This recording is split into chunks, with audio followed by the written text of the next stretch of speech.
I would say that the Fed's monetary policy will fail or is failing, and fiscal policy will fail, is in the process of failing, even if gold didn't exist. If you didn't have gold as a, multi-millennial monetary standard, even if gold wasn't there as a reference point, which of course it is, but these policies are failing anyway, and there are a lot of reasons for that.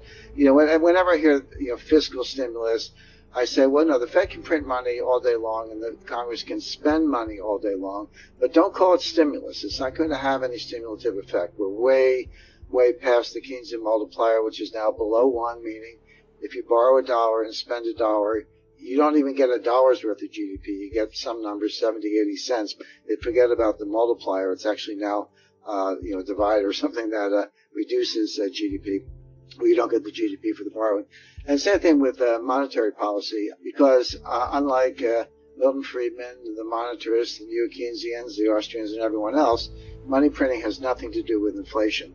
And they seem to, well, I don't know if they ever knew it, so I can't say they forgot it. So all the money printing and all the deficit spending will not stimulate the economy. And that's true anyway, but gold is signaling that. Look, all markets try to be forward-leaning. Some do it more successfully than others, more accurately than others, but they try. I would say that, yeah, people say, the stock market is an efficient discounting mechanism for future events, for what they see in the future. And yeah, they look into the future. Here's the forecast. They pick out a discount factor. They present value it and say, here's where stocks should be today, based on where things are going to be, 6 months or a year from now. And that's what they do sort of mathematically and analytically, except they're always wrong about the forecast. You got to get the forecast right if the discounting process is going to mean anything. So markets go through the process, but they always get the future wrong. They're not very good at predictive analytics. So this creates what I call the gap between the perception and the reality. Reality always wins, but not right away. Sometimes it takes a while. Gold, on the other hand, has very high predictive analytic value, number one. Number two, it's more forward-looking. So gold's kind of telling you where things are going to be maybe a year to 18 months from now instead of 6 months from now. And so, so gold is signaling that monetary and fiscal policy will fail and something else will be tried. And that ultimately will result in a much higher price for gold. So gold's just saying, well, let's do it now. Look, I've got gold at $15,000 an ounce by 2025. If I'm wrong about that, it'll be sooner and higher. But that's, well, I consider that a conservative forecast. And we can maybe take a few minutes to go into the analytics behind that. As I've said before, you've heard me say, I don't just throw numbers out there to get attention. I don't really care. I do care about getting the analysis right. There's a number of different techniques, and what's interesting is they all point in the same direction. So it's got to go to 3,000 before it gets to 15,000. It's got to go to 5,000 before it gets to 15,000. So that's my kind of long-range forecast. But it could go down tomorrow, and I'm like, I don't get depressed when it goes down. I don't get euphoric when it goes up. I know where it's going in the long run. That's the important thing for if you're trying to preserve wealth and make money. Nothing wrong with making money. I'm all for it, but sometimes preserving wealth, risk aversion is a higher priority than just making a lot of money in the short run. But either way, gold will serve that purpose and and preserve wealth over that time period. Could it go down tomorrow? I guess, yeah. But all the vectors are pointing up very strongly. I'll give you a concrete example. There are three things that drive the price of gold fundamentally. One that you've already mentioned, which is real interest rates. The lower the real interest rate, the higher the price of gold. Number two, supply and demand. You learn it in your first 3 days in economics, but it still works. And then number three is geopolitical risk. Call it risk off or fear factor, whatever you want to call it, but I think of it in geopolitical space. Those three vectors don't all have to point in the same direction. You could have a situation where geopolitical risk is high, pointing to a higher gold price, but real interest rates are really high, and that would point to a lower gold price, etc. Small ebook, big impact, The Wealth Tree. The only 4 ways that will make you financially free forever. Download it here for free. But right now, all three of them are flashing green, or maybe flashing gold. The real rates are coming down. They're still high, by the way. I always have to just roll my eyes when really smart people Dan Isaacson, Bill Gross, Jeff Gundlach, and I admire them all, and I follow them all. But they've all been carried out feet first on this, bond bubble thing, the greatest bond bubble in history, and short bonds, and the interest rates have nowhere to go but up. They're just failing to distinguish between nominal rates and real rates. Nominal rates are low. Real rates are not low. When I say low, I mean, show me negative 4%. That's a low real rate. Yeah, you can pick your notes or your bills or whatever, but I usually use the 10-year note rate, 10-year treasury, because it's a good proxy for building, construction, long-term investment. People don't borrow overnight to build a building. They borrow for 7 years if they can, et cetera. So to me, that's my proxy for sort of economic growth and inflation forecasting. It's about 70 basis points today, et cetera. But inflation is, 1.5, take your index. So that puts the real rate, maybe negative 25, negative 50 basis points. Well, thank you very much. But, I remind people in 1980, I borrowed money at 13%, but inflation was 15%. And my borrowings were tax deductible, and the tax rate, I lived in New York City at the time, was 50%. So my real after-tax rate was about negative 7. That's a low real rate. So the point is, we have a long way to go, and it doesn't matter. People are interested whether the Fed's going to pursue a negative interest rate policy, take the target rate on Fed funds below zero. Legally, they could. It's already been done in Europe and Switzerland, Japan, a few other places. I don't necessarily forecast that. I don't think the Fed necessarily wants to go there, but you can have negative yield to maturity on a 10-year note. Just whenever the premium is greater than the present value of the coupons, it's a negative yield to maturity. So you can get there. You can get deeply negative rates in secondary market trading, regardless of what the Fed does, and that will happen. And so, the DV01 dollar value of 1 basis point is higher as the absolute level of rates gets lower. That's just duration, just bond math 101. So we're going to have huge capital gains in 10-year notes as the yield to maturity goes, towards negative 1%. But that's going to be an enormous boost for gold. We're not even there yet. We're seeing you're seeing kind of a spike in gold prices when real rates are still, relatively high. They're only mildly negative. I was declarative when I said printing money does not cause inflation, and it doesn't. Again, I'll just use the last 12 years as Exhibit A. We should probably relate to the viewers what does cause inflation. And the answer is velocity, the turnover of money, the lending and the spending. But the problem is velocity is a psychological phenomenon. The Fed can stick the landing on money supply. They can get it down to a couple of decimal places if they want. But if you want to control velocity, which is the key, that's psychological. So what you have to do is change the psychology. Well, what is the psychology right now? It's deflationary. The savings rate in May was 33%. It had been going up. It kind of made its way like from 4% to 7%, but then it spiked to 33%. Well, savings is a good thing. You can drive an economy if you can convert savings into investment, and furthermore, if the investment is productive, unlike what China's doing. But we got some infrastructure or some other projects, R&D that would be productive. That can drive an economy. You don't have to drive an economy on consumption. You can drive an economy on productive investment. But the problem is twofold. Number one, it has a much longer time frame. That's a 5-7 year time frame. And it comes, in the short run at least, at the expense of consumption. Our economy is driven 70% by consumption. If you substitute savings for consumption, you're killing velocity. Because if I put my money in the bank and leave it there, the velocity is zero. And I remind people, $5 trillion or $6 trillion times zero is zero. You can print all the money you want, but if you don't have velocity, you don't have an economy. And so the question is, how do you change the psychology? How do you get and by the way, it makes sense to say, if you're unemployed, you better be saving because you're maybe lucky if you can pay the rent. But even people who are working or still have their jobs, they're worried, maybe I'm next. Maybe they fired the guy down the hall, but maybe I'm next, and maybe I better save more just in case, and so forth. So, and that's not a bad thing. I'm not saying that doesn't make sense. That makes a lot of sense, but understand what it means. It's deflationary. It reduces velocity. It offsets the increase in the money supply, and it's very hard to get out of. Keynes called it a liquidity trap, and he was right. That's what it is. So how do you change the psychology?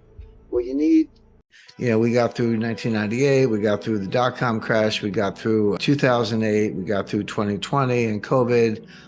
There's actually a good size market drawdown in 2018 between October 1st, 2018 and Christmas Eve, what I call the Christmas Eve massacre. Stock markets dropped 20% in under 3 months when the Fed kept raising interest rates, even though the economy was weakening. So they have seen those, but every single time it came back, even in COVID, March, April 2020, the stock market went down 30%. It did. I mean, just almost straight down. But by September, we were back to new all-time highs. And so it's not that they've never seen that kind of volatility, but they learned the wrong lesson, which is it always comes back. And we know why, because the Fed bails you out, the Fed floods the zone with money, the Fed talks it up, et cetera. But the counterexample in 1929, when the stock market did crash, it was down 23% over 2 days. It was like a 12% day and an 11% day in late October 1929. But it kept going. The stock market crashed in October 1929, but it bottomed in June 1932. That was a 3-year moving crash or rolling crash, whatever you want to call it, with some rallies along the way. And the total damage was over 80%, not 30%, not 40%, down 80%. And what people don't know, many people don't know, is you said, okay, then it rallied in 1933 and 1934. The Fed messed up again and blundered again, as they usually do, in 1937 and threw us into a double dip. But if you ask people, okay, well, everyone knows the stock market crashed in 1929. When did it regain those highs? How long did that take? The answer is 25 years. It was 1954 before the market recovered from 1929. Now, it doesn't mean there weren't gains along the way or you couldn't make money. You could. But if you say, oh, I'll just sit tight and wait till it comes back, well, a lot of people didn't live long enough. They never saw their money back because they didn't live 25 more years. So that's a real bear market. It's happened before. The point is you need to be prepared for things like that. And no one alive, but very few people alive have seen anything like that. And if you say, well, what if we had another market crash right now? We'll talk about reasons why in a second. Why couldn't the Fed just come right back in and print some more money and do the same thing over again and bail out the new failures, whoever they may be? You can just kind of keep bailing things out. Why not do it again? What's the big deal? Well, the answer is each bailout is bigger than the one before. And that's the point. You can go all the way back 1994, Mexico, 1998, Russia, LTCM, 2000 dot-com, 2008 Lehman, 2020 pandemic. And they do bail out, but each one's bigger than the one before. I mean, we threw out $6 or $7 trillion of new debt on top of a $1 trillion a year baseline, $7 trillion in new debt to kind of dig our way out of 2020. So there is a limit. There comes a time when it's like, hey, this bailout is going to be 20 trillion, sorry, that check's too big. We're going to have to let some things fail. So what could happen?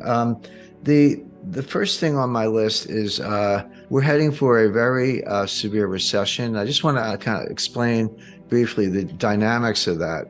So the Fed's raising interest rates. We know that they started, so it wasn't that long ago, but March 1st, 2022, the Fed policy rate was zero. It was 0%. People remember Paul Volcker. Oh, Paul Volcker raised interest rates to 20%. Well, he did, but so far Powell hasn't raised them as high. But he's raised them fast. I mean, even when Volcker was working his way to 20%, it took 3 years, from 1979 to 1982. So Powell's plan is clear because he's told us. He said inflation is job one.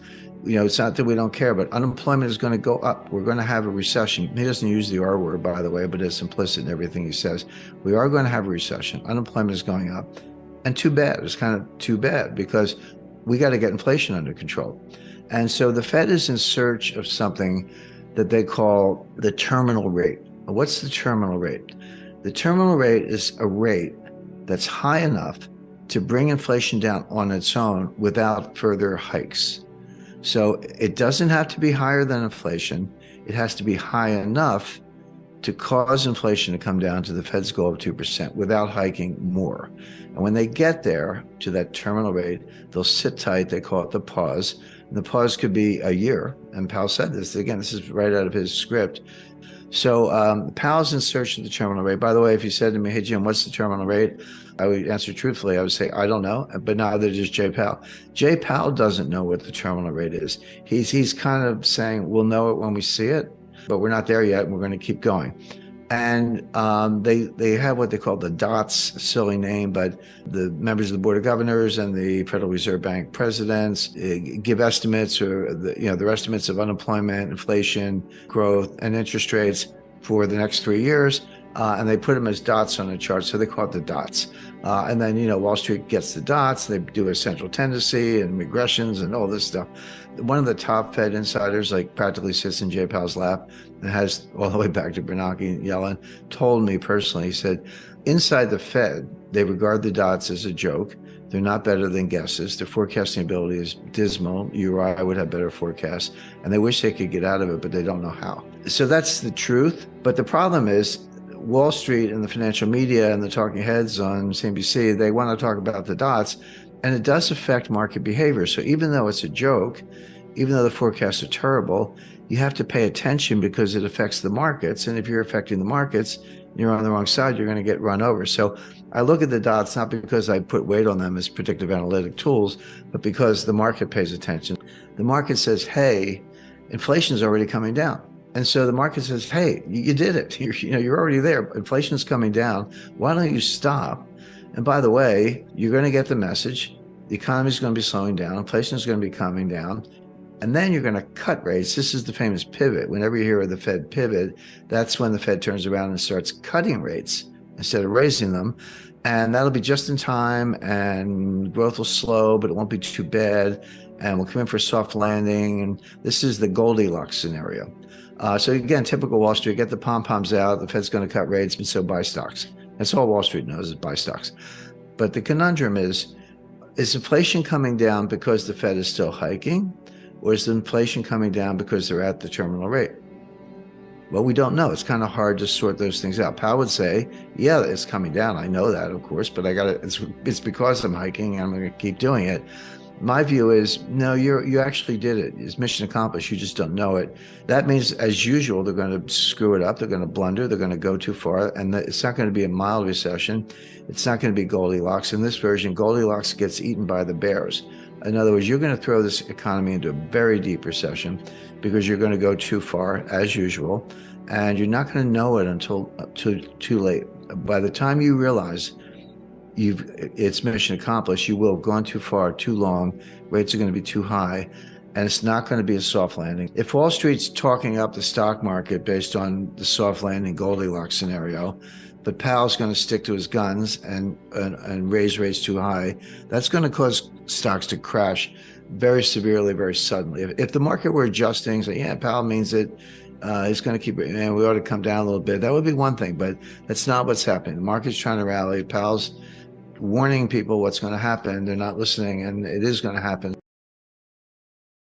Powell did not say, we're going to raise rates until core PC is 2%. He didn't say that. What he said was, we're going to raise rates until it's acting in a restrictive way on inflation, and inflation will come down on its own because rates will be high enough to cause that. At which point we the Fed will pause. And you say, well, when are you going to cut rates? He was like, the pause could be a year. So you're talking, forget this Fed pivot nonsense. I mean, you're talking 2024, if then, before they cut rates. But in the meantime, so they've got to get rates high enough. So they're going to go, 75 basis points in November. December, who knows? We'll know closer to the date. It'll either be 50 or 75. Some talk about 50, but it doesn't matter. I mean, it's going up. Probably going to go up. I have the calendar for 2023. There's a meeting February 1st and another one in late March, I think March 22nd. They'll probably raise up both of those. They're going to get rates up to five-ish. At that point, they probably will have achieved the goal of bringing core PCE down, but they will also have destroyed the economy in the process. It's like I remember in Vietnam, they all saying, we had to. This is the latest in a long string of Fed blunders since 1913. Seems to be their specialty, but that's what they're doing. They could at least pause now, or maybe even cut rates. If everything I said is correct, and obviously I think it is, or I wouldn't be saying it, but if we're on the verge of a global liquidity crisis, as revealed by the Eurodollar futures curve and the Treasury yield curve, and negative swap spreads and Treasury bill auctions with the yield to maturity below what the Fed will give you for a phone call. I mean, all those things are happening. That's hard data. And it's a very, very troubling sign, last seen in 2008, by the way, before the Lehman Brothers meltdown. If all that's happening and the fundamental signs are also weak, which we just saw in third quarter GDP, which is based on net exports, which won't last. How are you going to drive a trade surplus with the strongest dollar in 20 years? Good luck with that. I mean, nobody can afford our stuff, and we're not buying anybody else's stuff. So with the economy going into a recession on its own, with a global liquidity crisis brewing, why on earth is the Fed raising rates at all?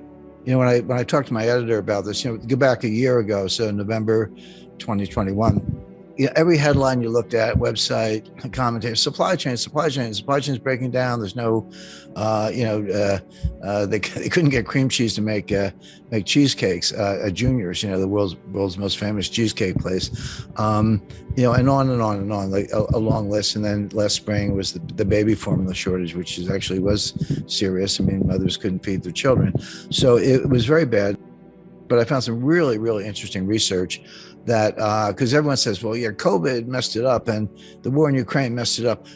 Well, that's true, but it didn't start there. This started in 2018 with Trump's tariffs, because I'm not here to debate the tariffs. I actually think the tariffs were a good idea, but that was the start of the supply chain breakdown.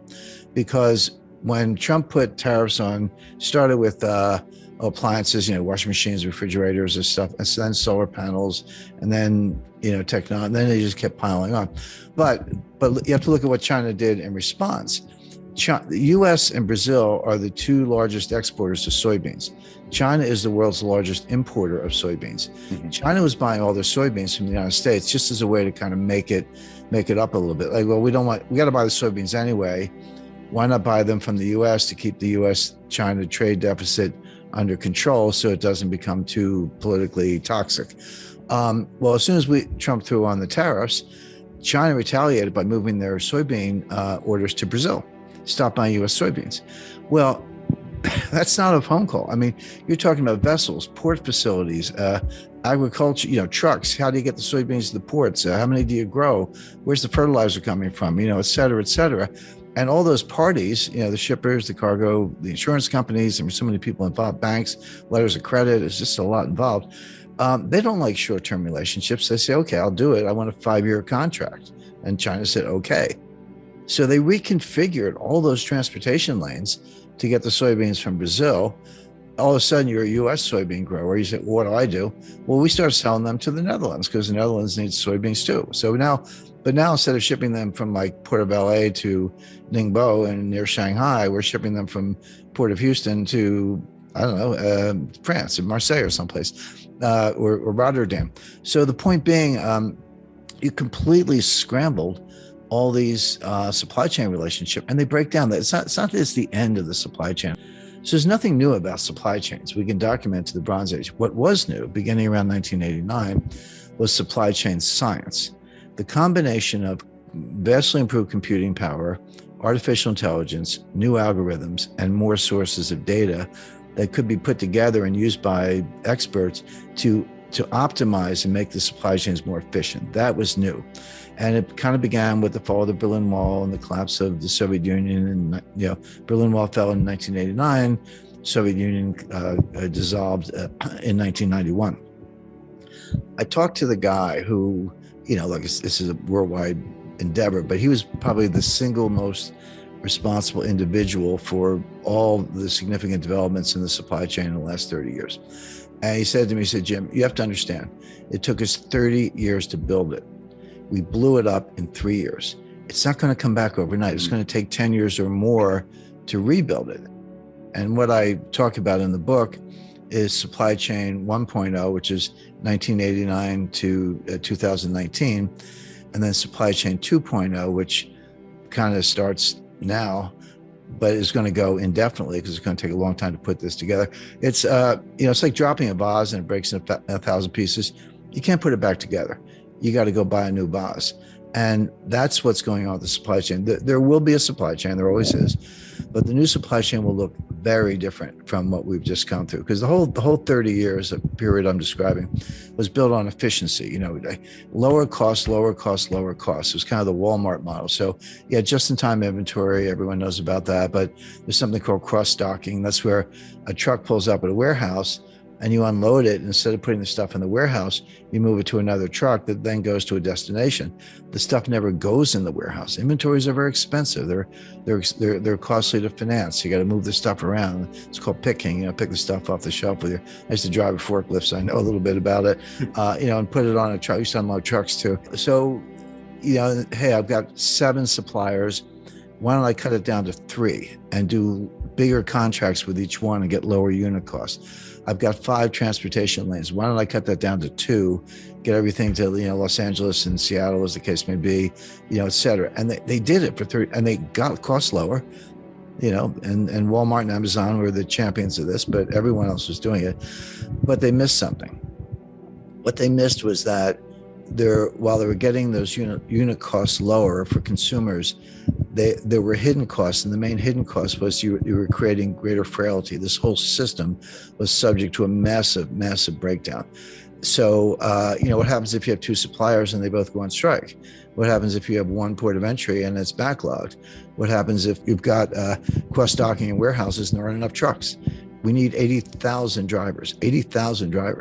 Wish they'd hire them instead of these IRS agents. But the point being, it is breaking down all across the board. Now, can it be put back together? Yes, but the biggest difference between 2.0 and 1.0, and this goes by different names. You know, Janet Yellen called it friendshoring, and Macron called it a constellation of nations. I use the term a college of nations, you know, collegial club, if you will. So you'll still have trading partners, you'll still have outsourcing, you'll still have transportation lanes, but it'll be members only. It'll be basically democratic, kind of liberal republics, Western Europe, you know, the EU, of course, US, Canada, Australia, New Zealand, Japan, you know, and some others. India, I would expect to be included. Friendly nations, but China's out. We're decoupling from them. They're decoupling from us. This isn't US driven. The US is participating, but this is what China wants too. Both sides are decoupling as fast as they can. China can develop its own network, you know, maybe Central Asian republics, some Southeast Asian, you know, suppliers and so forth, but they're going to lose customers. Well, most of their customers actually in the United States. We won't buy their stuff and we won't sell them our stuff, particularly high-tech stuff. So the world's going to break, and these new clubs are going to be formed, and there will be trade and there will be transportation lanes, but it'll be much more restrictive. Now, will prices be a little higher? Yes, but it'll be more secure. So the way I describe that, you know, if you buy insurance on your house, or I buy insurance on my house, you don't want your house to burn down. You hope it doesn't. But if it does, you don't think your insurance premiums are a waste of money. Like when you write that check, you're like, that's money well spent. When you pay higher prices for consumer goods, the delta between the old price and the new price is your insurance premium for a more reliable system. And also, there's a big national security component to this. It's going to get worse. Inflation's here to stay. Commodities are going to boom. Oil prices are going to soar. Bonds are going to crash. And gold has been in a very funny situation, which is the following. Normally, you say, well, if there's inflation coming, why isn't the price of gold going to the moon? And why on earth would gold prices go up if there were deflation or disinflation? The answer is that you have to look at the yield to maturity on the 10-year Treasury note. That's our benchmark security. A lot of people look at LIBOR, but I'm like, no, if you're making investment decisions, you're buying a house, you're doing capital investing, these are all 5, 10, sometimes 20-year decisions. The 10-year note is the right benchmark for those large long-term investments. Well, that's an alternative place to put money. You can buy gold, you can buy a 10-year Treasury note. So what's been true since last summer is as the yield to maturity on the 10-year note goes up, that strengthens the dollar, and gold prices have gone down because the dollar price of gold is just another cross rate, just another cross exchange rate. So a stronger dollar means a lower dollar price for gold. But if the yield to maturity in the 10-year note goes down, then that weakens the dollar and the dollar price of gold goes up, because a weaker dollar means a higher dollar price for gold. So curiously, the price of gold is being driven not by inflation in the abstract, but by the strength of the dollar, which is reciprocal to the interest rate on the 10-year Treasury notes. But here's what has changed. I talk about gold bull markets and gold bear markets, and I start my analysis in 1971. And I don't have to go through all that data, but that's how I think about it. And you're like, well, Jim, why 1971? Why not before that? And of course, 1971, it was when Nixon stopped redeeming dollars for gold. Americans couldn't even own gold in 1971. It was contraband. It was like drugs or machine guns or something. But foreign trading partners could redeem dollars for gold up until 1971. And then Nixon said no more. And then that was the final decoupling. But prior to that, gold was actually money. In other words, under Bretton Woods, gold was pegged at $35 an ounce. Prior to Bretton Woods, it was pegged at $20.67 an ounce. So going back to the 1920s or earlier, through most of the 19th century. For the United States, in sterling, I think it was $4.75. It could be off a little bit on that, but it was four pounds and change. And as late as World War I, say 1913, if you were a Brit and you were getting on the steamer from London to, at the time Bombay, today Mumbai, you took a purse of British sovereigns. British sovereign is about 8 grams, a little bit less. It's not an ounce; it's a quarter ounce, because an ounce is almost too much. Even today, what are you going to do with a 1 ounce coin that's worth almost $2,000? You're not going to use that to buy a pack of gum. But in the day, there was the quarter ounce, which today would be, like a $500 bill. So it's still a significant amount of money. But you could get on the steamer in Southampton and get off in Bombay at the time, and it was money good. You could take that British sovereign and spend it anywhere. And same thing in Singapore and Hong Kong and Japan, or all around the world. So gold was actually money. So it wasn't a question of, what's the exchange rate? It was, the gold was the money, and people thought about it by weight. They said, a sovereign, that's 8 grams of gold. So that's worth, that'll get you whatever. So, and that was true throughout history. And so it's really only since 1971, when we decoupled completely in terms of an exchange rate, that you have to think about, what's the dollar price of gold? Because it's not fixed.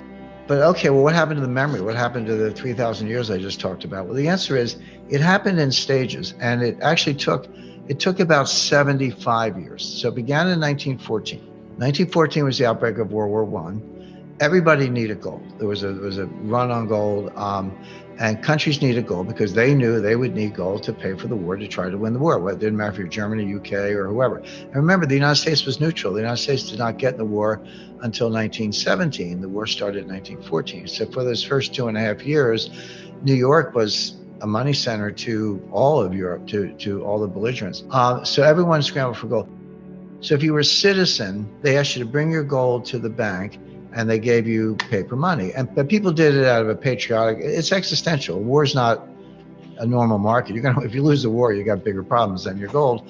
And so people put the gold in the banks. What did the banks do?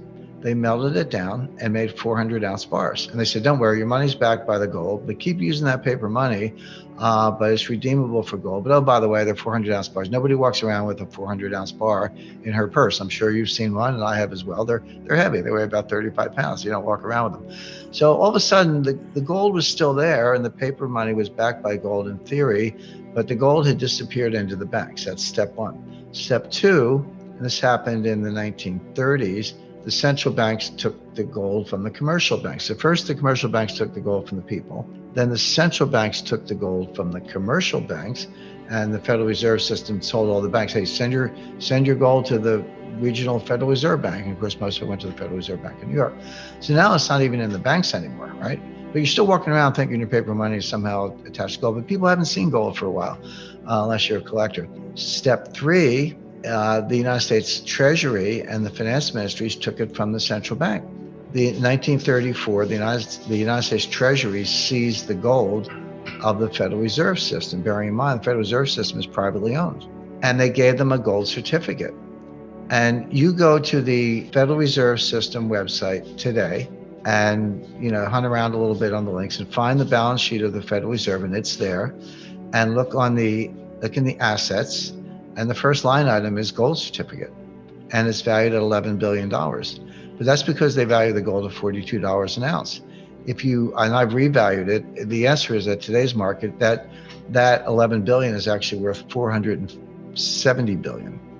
So the Fed has a hidden asset of 450 odd billion that's not on the balance sheet, represented by a gold certificate. But it's not the gold. The Treasury has the gold. And by the way, where do we keep our gold? I'm talking about the United States. The Treasury owns the gold. The Fed has a paper certificate. The gold is on two Army bases, West Point and Fort Knox. So I would say the Army has the gold. Gold has gone from citizens walking around having it in your purse, to commercial banks, to central banks, to finance ministries, held on an Army base. It's still there. The gold didn't disappear, but nobody talks about it, and everyone pretends it's not money. But of course it's money. But meanwhile, what's happened to the civilian population, the citizens? We stopped talking about it. We stopped saying it. We stopped learning about it. I remind people, just showing my age, but I got a graduate degree in international economics, and I was class of 74. But that was the year the IMF demonetized gold. But I was the last class that was taught gold in an academic setting as a monetary asset. If you're younger than I am and you know anything about gold, you're either self-taught or you went to mining college, because they just stopped teaching it. So now we have two generations of scholars who never learned a thing about gold. So they hid it, they took it, they buried it, they stopped teaching it, they stopped talking about it, and they pretended it's not there. Meanwhile, it is there. And Russia is a good example of someone who takes it seriously. In the US, we still have our 8,000 tons, 8,133 tons.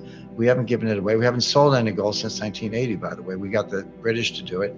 We got everyone else to do our dirty work. The British sold more than half, no, seriously, the British sold more than half their gold. The Swiss sold 1,000 tons. The IMF sold 400 tons in 2010. That was the last significant sale by a monetary institution. Australia sold most of theirs. Canada sold most of theirs. If I were one of these other countries, I would say to the U.S., hey, why don't you sell some of your gold? But the U.S. doesn't. We haven't sold it an ounce since 1980. The supply chain was breaking down before COVID. Now, of course, COVID made it worse, yes. And the war in Ukraine made it worse yet, yes. But this really started with Trump's trade war in 2018. So that, like I said, there's a thread that runs through all these things. So not to throw out my hands, I'm not going to do that. But when you ask me that, I'm thinking, well, you want to talk about China, Ukraine, supply chain, Biden? They're all a big deal. If in terms of tragedy, probably the war in Ukraine is the most important, because it's highly, highly significant economically and strategically. But of course, it's a human tragedy going with it. If Chinese real estate implodes, okay, there's some hardship here and there, but it's not like people being killed or maimed or forced into refugee status. And that is part of what's going on in Ukraine. So that's probably the biggest single one, but I wouldn't miss the fact that all these learned about inflation, but there's a big backstory there. But I always say when it comes to your own money, everybody has a PhD in economics. You don't need Larry Summers to tell you what's going on with your budget and your ability to feed your family or keep a roof over your head. So people get inflation. One of the reasons it's so politically toxic is because it's unavoidable. You can't fudge it. You can't spin it. It's like, hey, if I used to fill up my Ford F-150 truck for $50 and now it's $125, A, you get it. It's right in your face. And B, that's $75 that you don't have to take your spouse out to dinner, buy a new jacket or whatever. So there's kind of demand destruction at the same time you're spending more money on the one thing you can't do without. So people get it. But then from there, the question I get the most is, hey, Jim, is this going to cause a recession? Are we going to have a recession? And as recently as a few months ago, I would say, yeah, I think so. You can see it coming late this year, early next year. Now I say, we're in a recession. I mean, it's not coming, we're in it. And there's data. I never make statements like that, Brian, without supporting it. So the standard definition of a recession is 2 consecutive quarters of declining GDP. There are a few more bells and whistles having to do with unemployment and a few other things, but that's the rule of thumb. So based on that, based on the best available estimate for a second quarter, likely to be accurate, we're in a recession today. Now, it's not severe, but that's like saying I'm in bed with pneumonia, but I'm not dying. Well, okay, but we're in a recession right now. And there's a lot of whistling past the graveyard. I mean, the stock market is still greatly overpriced. There's still, the buy the dips mentality hasn't gone away. It's still there. You got people like Jim Cramer yelling, buy Netflix or whatever. And, there's institutional support. There's momentum trading. Of course, 95% of the trading is by robots. So you got to reverse engineer the 27-year-olds from Bangladesh who don't get out much. They're the ones really writing these algorithms. Brilliant engineers, but you'd have to show them around Wall Street. So all that's going on. So we haven't really seen the market collapse, stock market collapse that I would expect in association with a severe recession has not happened yet. This is just going to play out. It'll get worse as the year goes on. All right, so you're expecting a major correction in stock markets on the back of a recession. I'm not alone. I mean that is my expectation. I have my own models and I look at it closely. But if you listen to Michael Burry, Jeremy Grantham, Charlie Munger, these people have been around and they run hundreds of billions, and they're saying the same thing. So, so every now and then someone will throw some statistic at me. And I go, "How long is your time series?" And I go, "Oh, we took it back 5 years." I was like, talk to me if you've done it for 100 years, because that's a little more meaningful. But Jeremy Grantham actually did do a 100-year time series and looked at bubbles all over the world, 1929 US, 1989 Japan, 2000 dot-com stocks, and many others. And he said he's never seen anything like it. It's a triple greatest bubble of all time times 3 in the sense that it's real estate, stocks, and other asset classes. So I do. That is my view, but it's shared by a number of other analysts. And that would mean like S&P coming off another 20-30%? Yes. And again, you have to remind people. 1929, everyone's like, October, I think 18th or 19th. It was late October 1929. The stock market fell 22% in 2 days. It wasn't one day. It was like 12% one day, 11% the next day. So 23% over 2 days. But that wasn't the crash. I mean, that was the beginning of the crash. This Dow Jones fell 82% from top to bottom. Now, it took 3 years. It bottomed in June 1932. Started in October 1929, so not quite 3 years, but that fell 82%, and that happens. So we're down. Nasdaq's down, bounced back a little bit in recent days, down close to 30%. Down, the S&P down over 20%. We're in bear market territory, but that's just the beginning. That's not what a full bear market, market adjustment looks like in the face of the kind of recession that I expect. Talk to me about inflation, because I was looking at some of the inflation numbers, and you have to go back to the 80s to see anything that's approaching double digit. I remember being just a kid hearing about double digit inflation. I could kind of remember the gas pumps, the lines at the gas. It's like a distant memory of me in the 70s. But how do you talk to younger people these days about what inflation is or it means? Because I don't think people really grasp what it actually means to your savings or to the economy in even a medium term.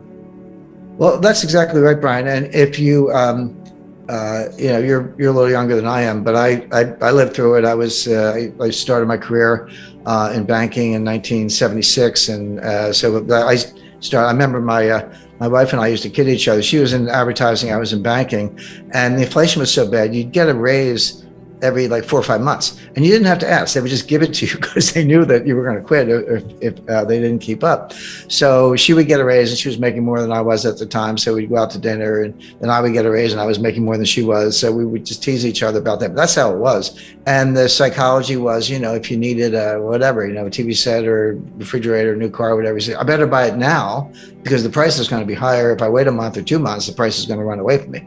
So it had huge behavioral effects. Of course, gold was, going to the moon. There was a lot going on at the time. But Brian, you're right when you say we're putting up inflation numbers today that are the highest in 40 years. That is correct.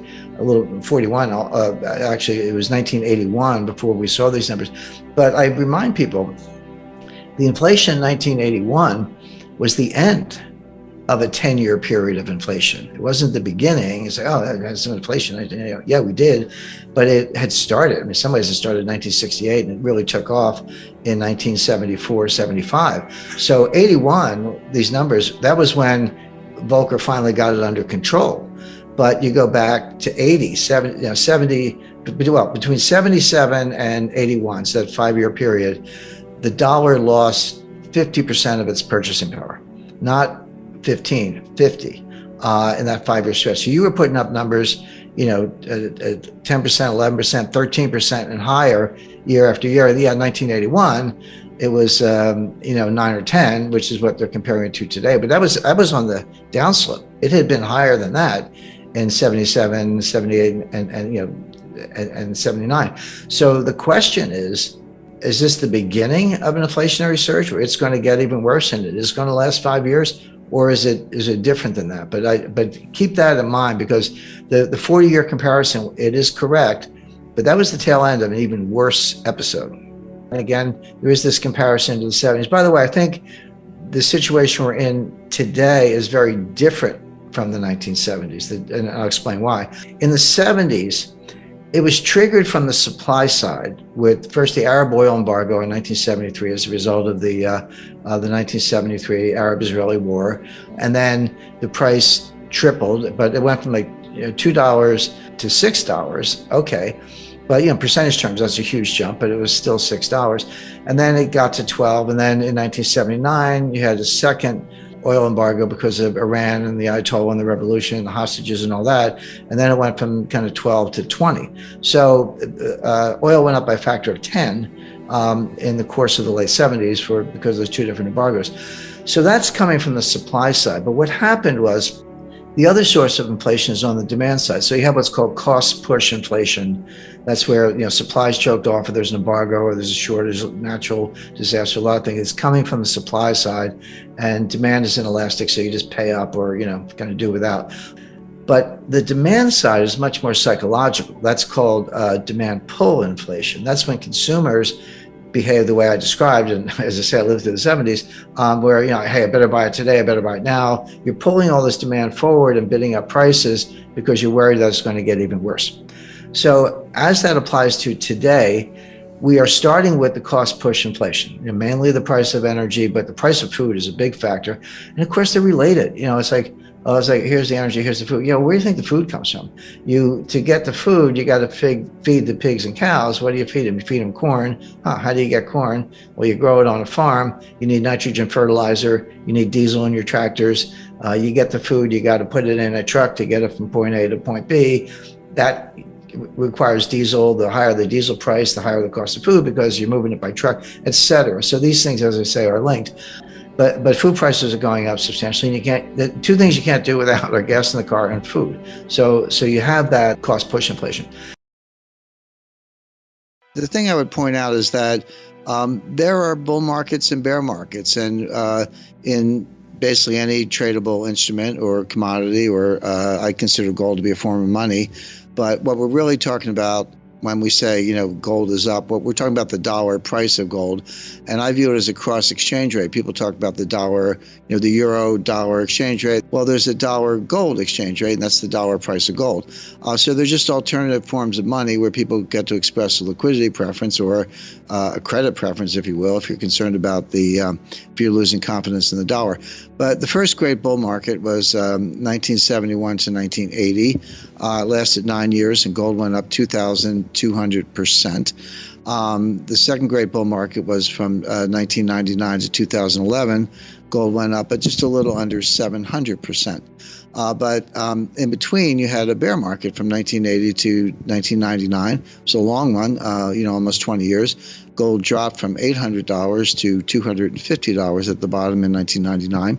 And we had a second bear market starting in 2011. Now, I had a very interesting conversation with Jim Rogers. Jim is one of the great commodity traders, money managers of all times. And we were down in Dominican Republic at Casa de Campo. This is around 2014, but the bear market started in 2011, but it really fell off a cliff in 2013. So I said, Jim, what do you think of gold? What are you doing? He goes, well, I own it, of course. And he said, I'm not selling, but I'm not buying right here. And he said something that just hit me right between the eyes and it stayed with me. And of course, he's right. He said, gold's going to the moon, but nothing goes to the moon without a 50% correction along the way. And if you look at the high in 2011, $1,900, approximately, and where was the bottom of the bear market? It was $1,050 on December 16, 2015. Nobody knew it was the bottom at the time. But if you look at that drop down and you use $250 as your base, because you need a base, so you had basically the run from 250 to 1900 was $1,750. Go down 50% from there, it's $825. 1900 minus 825 is 1075, and the bottom was 1050. So Jim totally stuck the landing. Like at 1050, like, okay, there's your 50% retracement. Now that's the bottom. Now it's going up, and the sky's the limit. Well, we're not overheated at all. I've got gold at I would put it at $15,000 an ounce before 2025. But as I point out, if you're going to $15,000 an ounce, you got to get to 3,000, 5,000, 7,000 first. So there's plenty of room to run, plenty of room for profits. But, when I say things like that, I want to be clear. There's a lot of analysis behind it. I don't just pull a big number out of the air and, for publicity, because I could care less. But if you just took the average, and there are a couple ways to think about it. Just take the average of the two prior bull markets I mentioned. So 71 to 80, 9 years, 2,200%. 99 to 2011, a 12-year bull market, about 700%. Just take the average. You don't have to go to the higher of the two or extrapolate. Just take the average of those two bull markets. You would say, okay, well, the next bull market is going to be a little over 10 years, and it's going to go up. It's going to go up 1,500%. So using that as your base, just take the average of the two. You say, all right, 10 years from 2015, that puts you out to 2025. And at 1,400%, it puts you at $15,000 an ounce off a 1050 base. So that's just history. But there are other ways to think about it. Now, I don't know if there'll be a gold standard or not, but I do know that gold will move, the price of gold will move in the direction of where it would need to be if you're going to have a gold standard. And I talked to Paul Volcker about this, and he agreed. If you just took the money supply, so just take M1, which is a pretty widely accepted definition of money supply. Take it for the U.S., the ECB, UK, Bank of Japan, and People's Bank of China. There are other entities you could include, but that's over 75% of global GDP right there. Divide that number by the official gold, which is about 34,000 metric tons, a little bit less, you come to $15,000 an ounce. So if you're going to either have a gold standard or even use gold as a reference point for money, if you need to restore confidence in the dollar, the implied non-deflationary price is $15,000 an ounce. So what I find interesting is that if you use just the history of the last two bull markets and average them, or if you use a rigorous calculation, what's the implied non-deflationary price? Interestingly, they come out in the same place. I don't think they have to. They're two different methods, but they both point to $15,000 an ounce sometime over the next 3 or 4 years. It is a moving target. The numbers I gave you were based on current levels, but if you keep printing money, you need a higher price if you want to reference gold and not cause deflation, which they don't. You're going to need a progressively higher price of gold. One thing people forget, they look at the dollar price in absolute dollars. So it went up $100 an ounce, or I expect before long it'll go up $1,000 an ounce a week. But each dollar increase is a smaller percentage increase. So people look at the dollar. Yeah, it's real money. It's nice to make the money. But if you go from $14,000 an ounce to $15,000 an ounce, that's only a 7% increase. I mean, you can do that in a week. So my point is, it's still $1,000 an ounce, good for the holders, but the percentage increase gets smaller and smaller as the absolute dollar amount gets larger and larger. So $15,000 sounds like a big number from today's perspective, but as you go to 10, 11, 12, it gets to be a progressively smaller percentage increase, and therefore more likely. You need to see it logarithmically to see it, a less hyperbolic curve. So logarithmically is the right way to think about it, but in dollar terms, the percentage increase gets to be pretty small at those levels. And when I say $15,000 an ounce, I don't think I'm stretching. I mean, could it be 25,000, 40,000? I mean, just take my monetary equivalent. If you use M2, and by the way, when I used M1 and did that math, that's with 40% backing, because historically 40% has been a high level of backing. If you take M2 at 100% backing, you get to 50,000 an ounce in a heartbeat. My numbers, I think, are conservative. They could be much higher. But the thing I would point out is that the Fed dug a hole and they can't get out of it. And I said in well, all along, but certainly, 2014, 2015, et cetera, as they did the taper and then they did the liftoff and then they raised rates and all that. I said the Fed is trying to get out of this. They're trying to normalize the balance sheet, trying to normalize interest rates. But I also said they won't be able to do it. And that's exactly what happened in the fourth quarter of 2018. Between October 1st and December 24th, 2018, the stock market dropped 19%. It was 1 point away from a bear market at that stage. And then you had the Christmas Eve massacre. And that's when Jay Powell threw in the towel. He got religion. He said, okay, first he said, we're not going to raise rates anymore. Then he said, we're on pause. Then he said, we're actually going to cut rates. And then 9 months later, he said, we're going to end quantitative tightening, which was reducing the balance, the money supply. And then in September 2019, they started QE4, which is that was before before the recession, before the depression, before the pandemic. They were already in QE4 and cutting rates again. So they can't get out of it. Now it's worse. So they prove that the failure is manifest. They prove that they can't get out of it. And what can they do? By the way, on monetary theory, I mean, you say, what's the secret behind I think it's garbage, by the way, but you say, what's the secret behind it? Well, the secret behind it is if you can issue debt and collect taxes in the money that you print, you can force people to accept the money because they need the money to pay their taxes. And if they don't pay the taxes, they end up in jail. Now you can get extensions or do whatever, but at the end of the day, if you manifestly refuse to pay your taxes, they will come and put you in jail. And the point is, it relies on state power. It's really a neo-fascist concept. It relies on coercion, the point of a gun, jails, and state power to enforce the confidence in money. Now and they say that. I mean, I've read Stephanie Kelton. She's the bright light. I mean, this goes back a long way, but I've met her, read her books and her book, I should say, and her articles. But they're very explicit about that. Now, I think that's completely wrong because there are so many workarounds and so many ways to get out from under that kind of state power. But they do rely on state power at the end of the day. So that's why it has this neo-fascist element.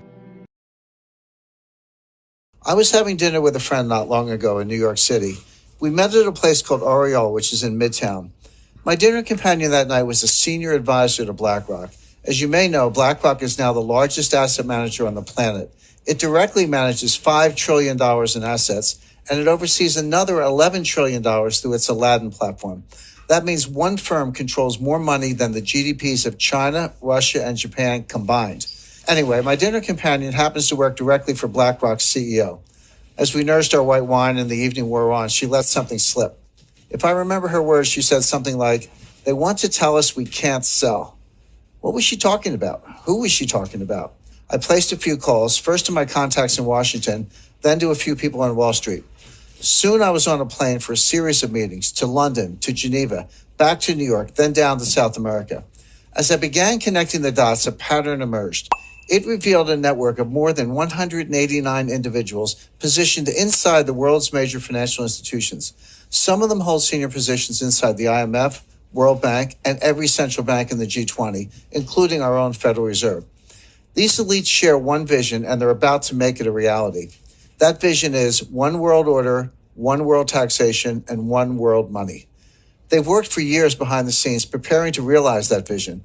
They've literally rigged the laws of international finance. Everything is basically in place right now, and there's essentially no way to stop this from happening. When the crisis hits, they'll flip the switch, freezing the global financial system.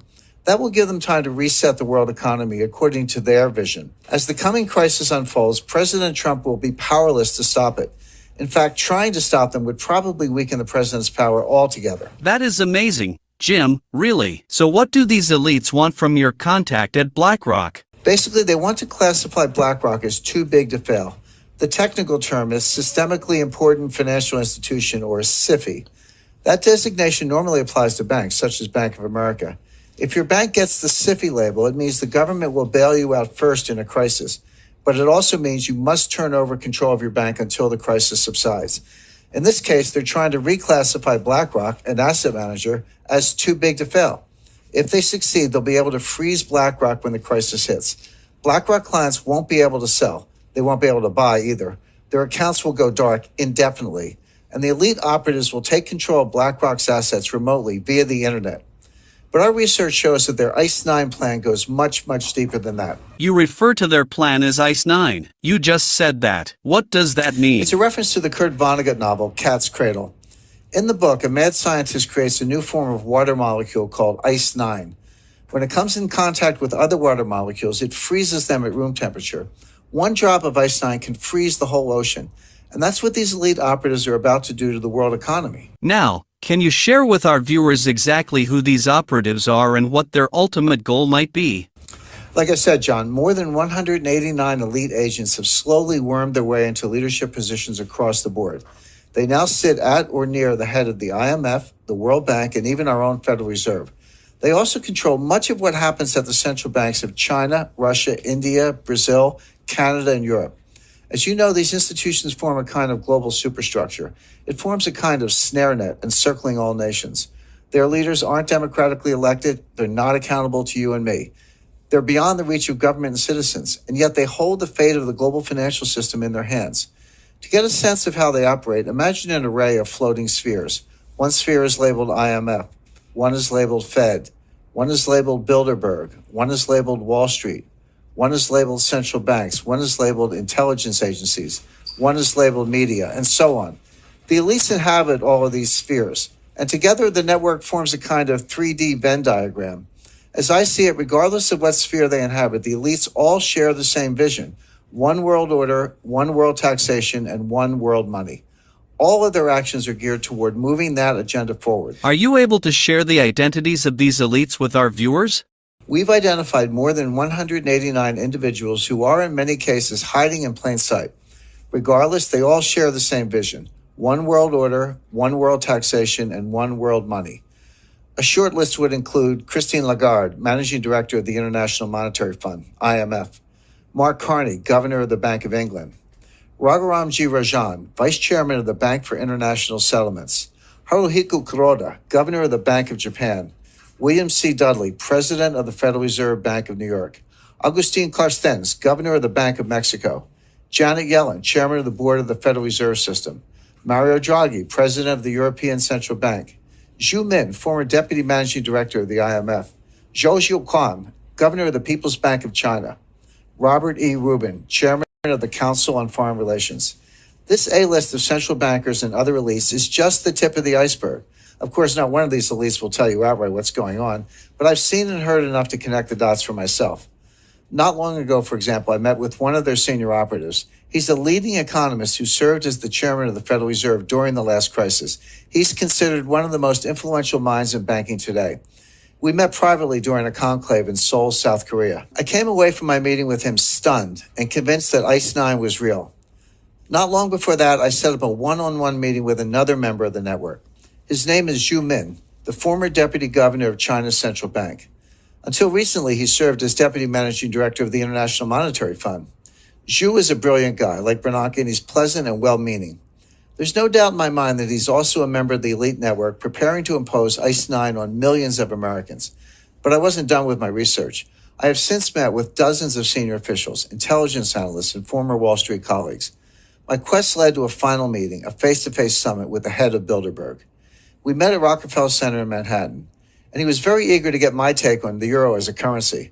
I was happy to provide it, of course, in exchange for some valuable intelligence. As I say in my new book, he did not have horns. In fact, he gave me a nice gift when we parted ways, a blue Swedish vase. I keep it in my writing studio at my home in Connecticut. But my point is, I came away from all three meetings convinced of one thing. When the next crisis hits, the elites are planning to freeze the financial system, and they'll replace it with a new system, one not based on the U.S. dollar. When that happens, we'll wake up to a very strange and disturbing new reality. And for our viewers that are watching today, what might their reality look like that morning? How does this manifest? First, they'll have gone to bed knowing that a massive financial crisis was underway. But when they wake up, they'll find it has worsened and the contagion has spread worldwide. When they go to withdraw money, their ATM will say, closed temporarily. When they go to sell stocks, their account will say, transaction not available. When they go to their local business, that business will only accept cash if it's open. As citizens realize they're being barred from their money, riots will erupt. It's going to get really bad really quickly. How would such a freeze actually work? And wouldn't that be highly illegal? Well, it wouldn't be illegal technically because they've been quietly laying the groundwork for years. They've rigged the financial laws, changed the rules of the game to allow this to happen. The stage is set. They have the levers in place. The lights are positioned. Now someone just needs to flick a switch and they'll impose ICE 9 rapidly. And again, all of this will be legal because they've rigged the system in their favor. Here in the U.S., for example, Congress pushed through something called the International Emergency Economic Powers Act, or IEPA. This allows the government to freeze accounts, assets, even whole institutions at will. The only condition is that there's some threat to national security with a foreign connection. Of course, with a global market, every financial crisis has a foreign connection. Any systemic crisis fits the bill. And the thing is, when the next crisis hits, it's going to be so bad, President Trump won't have any choice but to go along with the elite's plan. You have to admit, that sounds somewhat hard to believe. Now, how could these operatives actually freeze the whole country's financial system? Well, fortunately, we have some recent real-life examples to study. The elites have been conducting a series of dry runs for years, leading up to ICE 9. Look at Cyprus, for example. A few years ago, the Cypriot economy was in trouble, especially the banks. The IMF stepped in and loaned Cyprus $10 billion, but the loan came with strings. Now pay attention because this is precisely what they're going to do. But imagine it on a global scale. So in exchange for the capital injection, the IMF demanded control over the Cypriot banking system. More specifically, the IMF froze the entire system, literally every bank in the country. And they did that to ensure the IMF's demands were met, including strict capital controls. Jim, these insights resonate strongly. Our audience surprises me with their understanding of complex topics when we discuss them. Many are well-versed in these matters, easily grasping the crucial elements available to those who know where to look. You've recently recorded an exclusive video discussing an upcoming geopolitical shockwave, a major development in global finance since 1971. You also offer strategies for individuals to benefit from this crisis.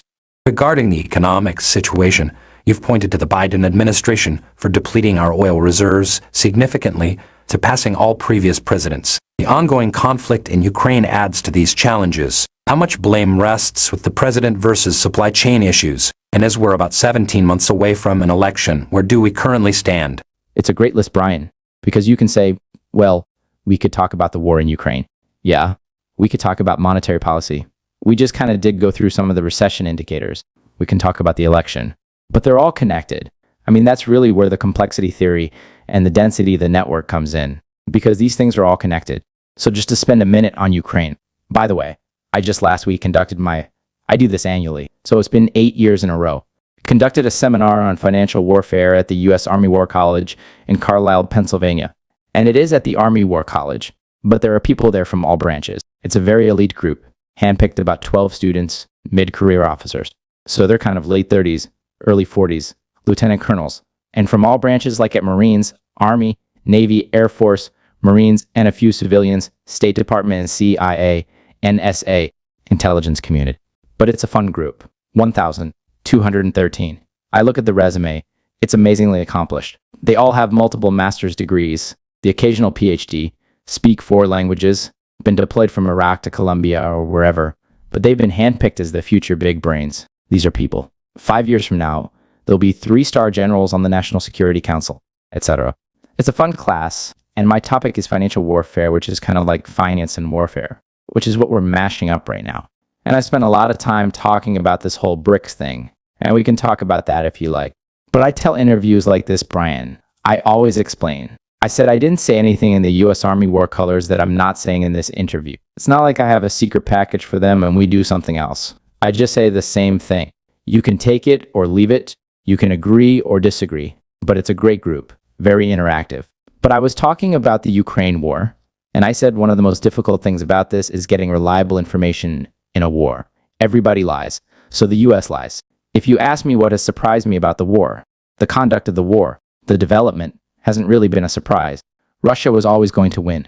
Just question how long. It's tragic. But I'm surprised at how many warmongers there are in the know. They're mushy. Germany's between a rock and hard place. Hungary is actually against the no. Again, a little. Sorry. The US has the warmongers, I know that. But starting with Boris Johnson and going to Rishi Sunak, I mean, they're more bloodthirsty than the Americans, and they're the ones providing the Challenger tanks, etc. I don't quite get it. I think all these Chamberlain, Churchill, Hitler metaphors fall down. I mean, I know history. I know what Chamberlain did. And I know Winston Churchill was one of the great heroes of the 20th century. But I don't see that parallel. Are they doing it to try to get a better trade deal with the US? Is it that simple or no? Well, it disappoints me to see the UK act as kind of lackeys of the... It's sad to know it's not the heyday of the British Empire, but it's one of the largest economies in the world.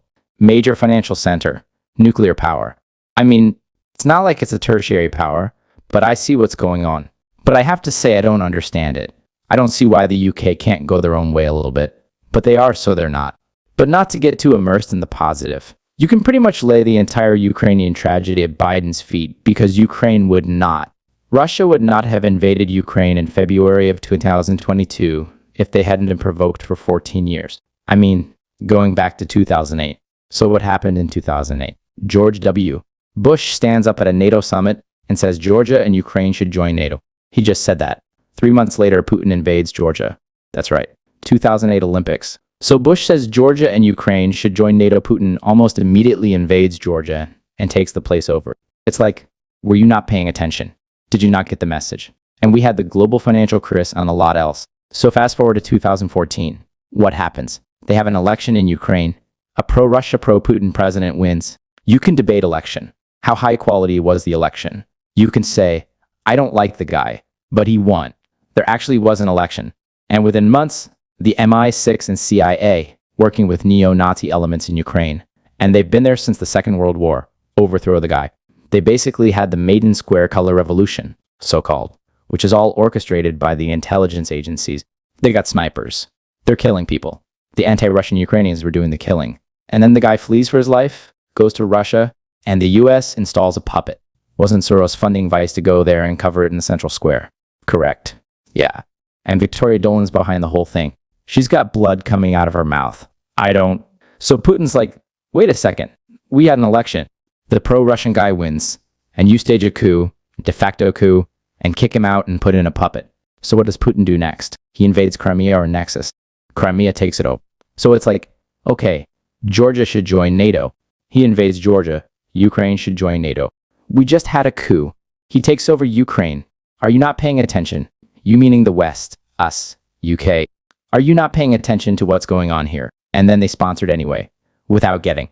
They sponsored attacks on the Russian-speaking part of Ukraine, etc. So by Putin's at the end of his rope now, yes, he did invade. At a very high level, I would say there are numerous challenges and obstacles. We'll discuss all of them in detail. People attribute words to you and sometimes give you the reputation of being a pessimist. Jim Rickards is always discussing the apocalypse, which I do not. I never use that term, but I emphasize that despite the hardships, we don't have to be victims. We are not powerless. We don't need to withdraw from challenges. The crucial thing is to anticipate them. If you can foresee upcoming events, you can address them appropriately. You can navigate through them, not only preserving your wealth, but also potentially profiting. I frequently cite the case of Hugo Stinnes, and people might ask, who is he? He was an industrialist in Weimar, Germany, in the early 1920s, and he could foresee hyperinflation long before the middle class or anyone else. He borrowed a substantial amount of Reichsmarks, which was the currency at the time, and invested in industrial assets such as coal mines, vessels, and natural resources. When hyperinflation arrived, he allowed some time to pass, then repaid his debts. I would say he paid back a negligible fraction of the original debt, almost insignificant, but he repaid it while the currency was essentially worthless. He retained all the assets and eventually became the wealthiest individual in Germany. My German skills aren't excellent, but his nickname was the Inflation, signifying the Inflation King. There are other similar stories as well, like Joseph Kennedy during the 1929 crash. So, once again, we are not powerless. We can take action, but the key to empowerment,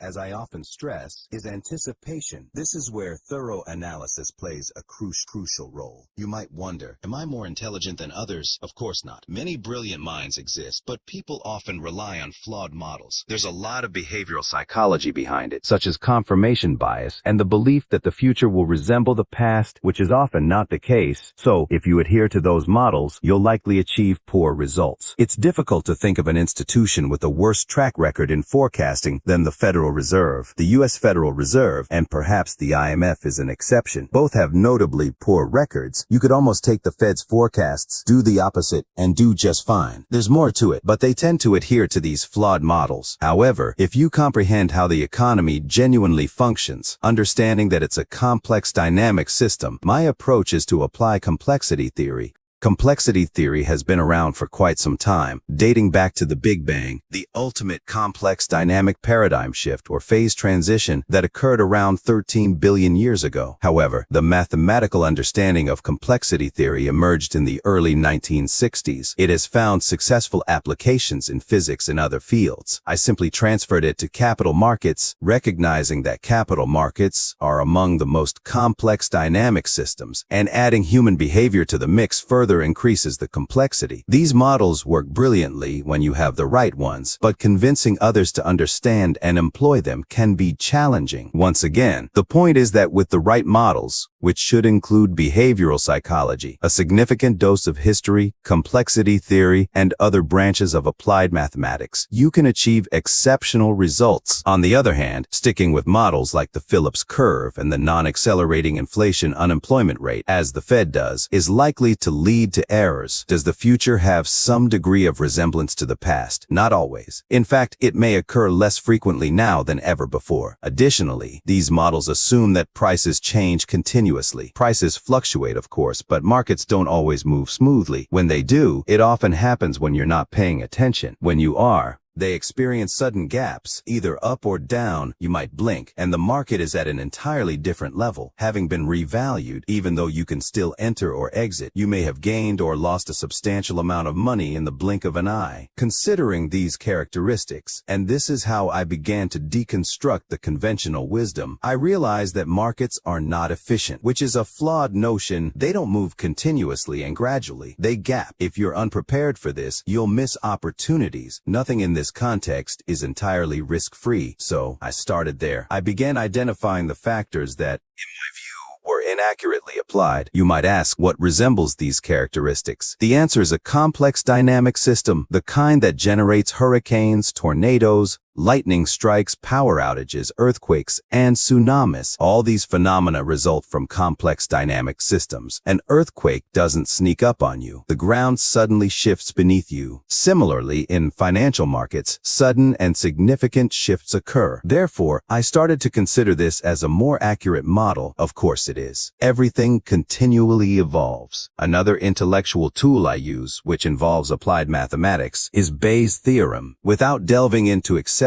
detail, I learned about Bayes' theorem during my time at the CIA. I always say that if you have all the facts, a smart high school student can solve the problem. However, intelligence agencies and individuals in capital markets must solve problems when they don't possess all the facts. They have no choice. It's a matter of national security and defense or preserving one's financial well-being on Wall Street. You can't simply throw your hands up and say, "I'll wait for more facts to emerge." That approach doesn't work in the real world. Janet Yellen seems a bit detached from this reality. So, how do you solve problems when you lack complete information but still need to address the issue because it's approaching you? Bayes' theorem suggests assigning an initial probability and a priori assumption. You don't invent it, but you do your best, recognizing that you're working with incomplete information. If you have no facts at all and it's a binary outcome, assign a 50-50 probability. It's not precisely 50-50, but for a binary decision like red or black on a roulette table, it's slightly less than 50-50, but close enough. You say, it's either going to be red or black. I don't know which, so I'll assign a 50-50 probability. Subsequently, as new facts emerge, you update your model. Your probability either increases or decreases. If it decreases by a substantial amount, you discard that assumption, recognizing it was incorrect. You start over. However, if it increases, you're making it more likely that your initial assumption was correct. Over time, you can raise that probability to 80% or 90%, which isn't 100%, but it's quite robust. There's a crucial aspect to consider while updating, which was explained to me by Henry Kissinger. Imagine a simple simple graph where the vertical axis represents the probability of a specific outcome and the horizontal axis represents time or the amount of information you possess. Initially, at the start, you have little to no information, but you have ample time and flexibility.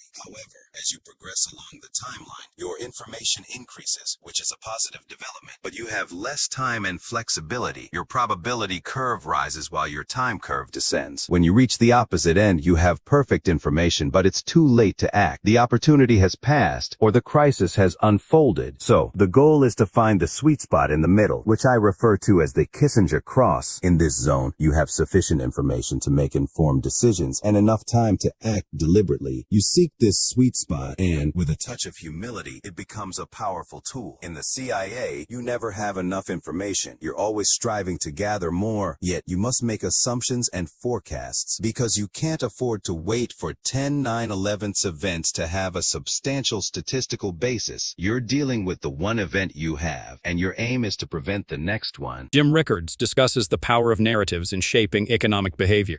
He references Robert Shiller's book on narrative economics, highlighting how narratives, whether true or false, can influence economic decisions.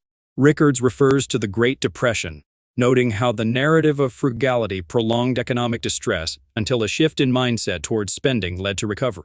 He emphasizes the White House's failed attempt to push a positive economic narrative, despite contrasting harsh realities, pointing out inflation issues predating the war in Ukraine, and attributing energy price hikes more to domestic policy decisions than geopolitical conflicts. People hear the government say the economy is fine or unemployment is near an all-time low, which is actually, statistically, is true. They kind of nod and go, yeah, it's all good. And then reality is the stuff that hits you in the head, like a 2x4. You know, the propaganda is positive. We could talk about that a little more detail. The reality is harsh, and reality wins. And there's a very good book on this by Robert Shiller, Nobel Prize-winning economist at Yale University. Not a huge fan of your garden variety PhD economists, but there are some good ones out there, and he's one of them. He wrote a book about, 2 years ago, maybe a little bit less, called Narrative Economics. He said, yeah, we got all the models in Phillips curve and wealth effect and various quantity theory of money, and some have a place. Some are more valuable than others.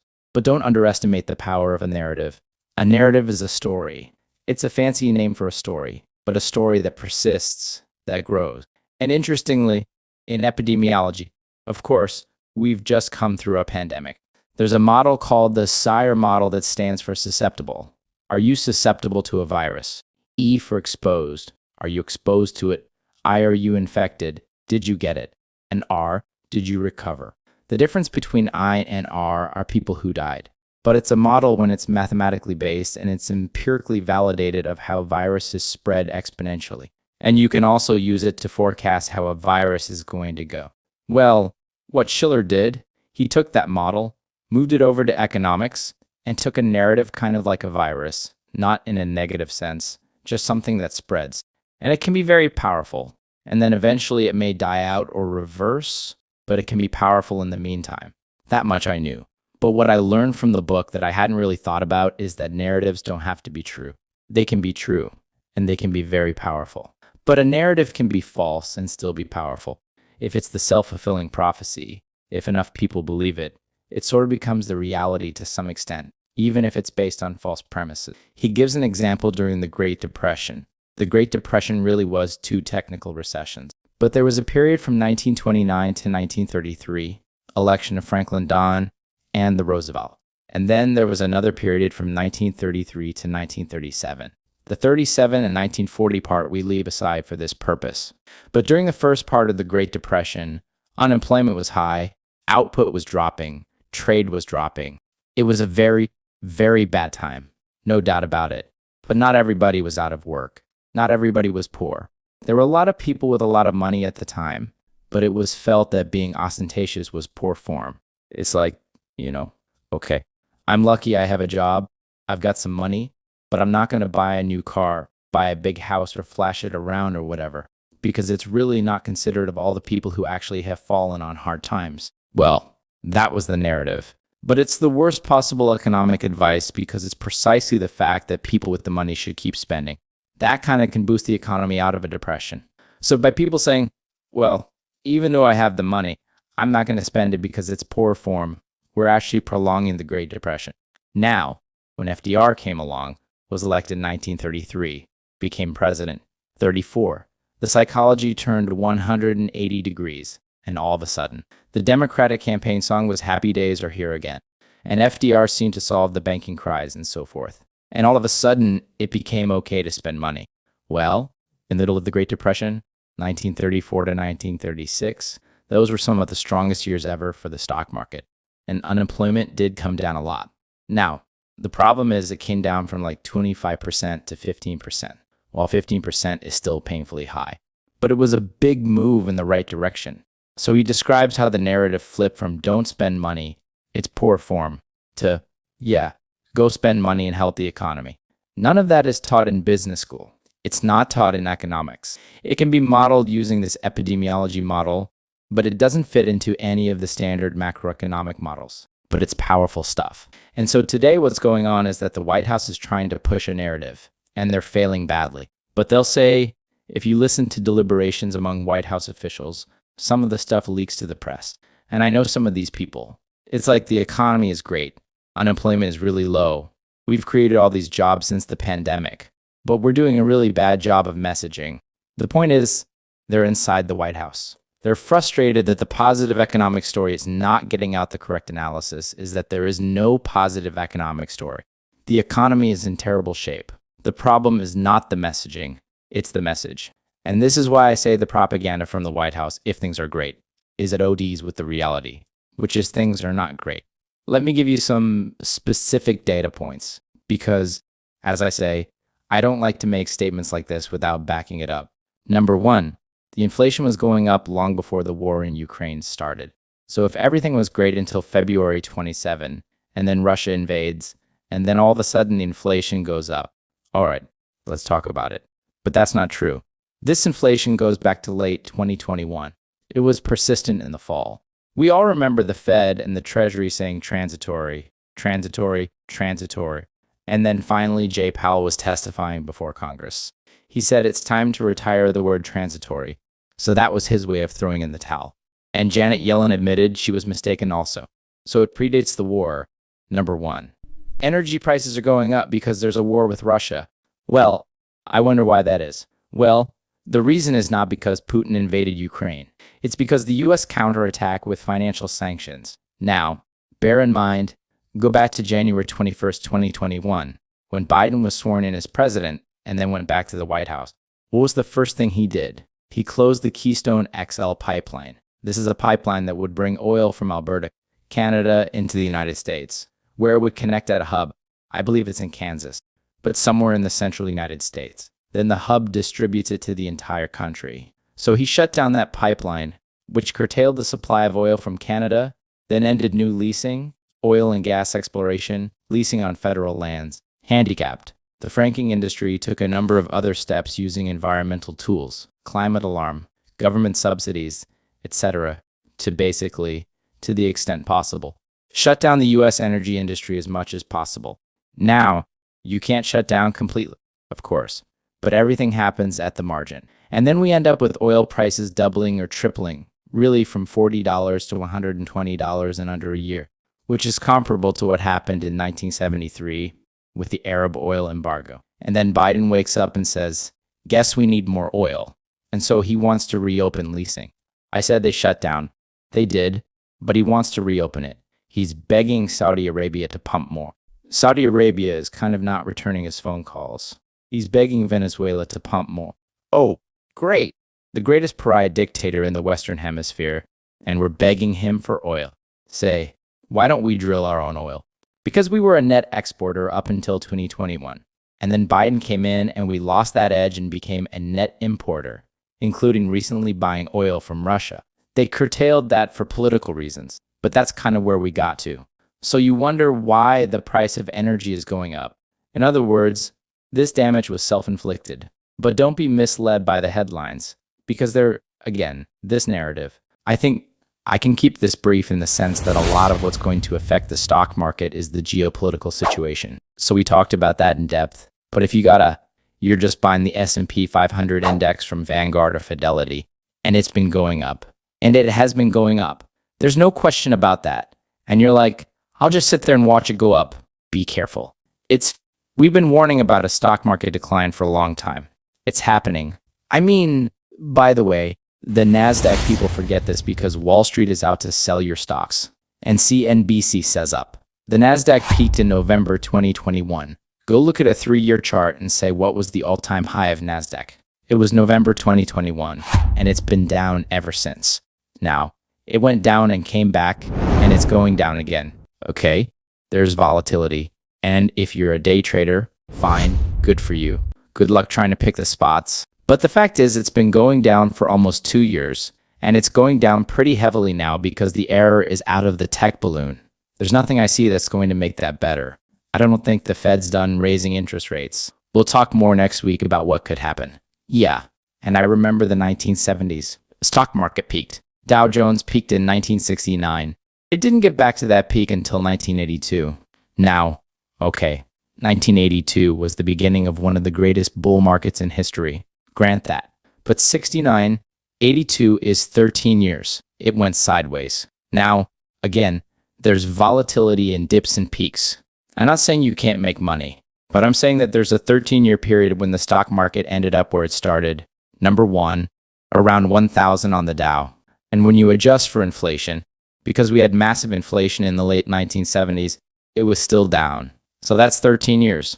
Well, we're 2 years into this dip, and the NASDAQ is nowhere near where it was 2 years ago. That's the first thing that's going to get worse because the US is heading into a recession, and we may be in a recession. Everyone's like, wait a second. Yesterday, GDP was up 5%, and that was the number. It was the first government estimate for the third quarter of 2023. It was up 5%, but it was very heavy on consumption and very heavy on inventory. So when those two things, well, consumption, obviously, people don't realize when wholesalers and distributors build up inventory. That counts as GDP. Well, it's fine to build up inventory if people are buying the stuff, but if they don't buy the stuff and you're up to the rafters in inventory, you got to start writing it down. This is where you go to the Gap and you get like 10 shirts and 5 pairs of jeans for $30. I mean, this is what happens. They slash prices. They do 2-for-1 sales. They just move the merchandise. And particularly in certain areas, stuff goes out of style. And the fashion industry is notorious. Who wants last year's coat or whatever? So then the inventory situation comes down to the consumer. Are people buying stuff? It looks like the consumer hit the brakes in August. Now, the second quarter is July, August, September, sometime around mid to late August, after 2 pretty strong months, and they were strong. The consumers just hit the brakes. Now, they had done enough to make the third quarter strong, but going into the fourth quarter, they may just not show up for the game. A couple of reasons for that.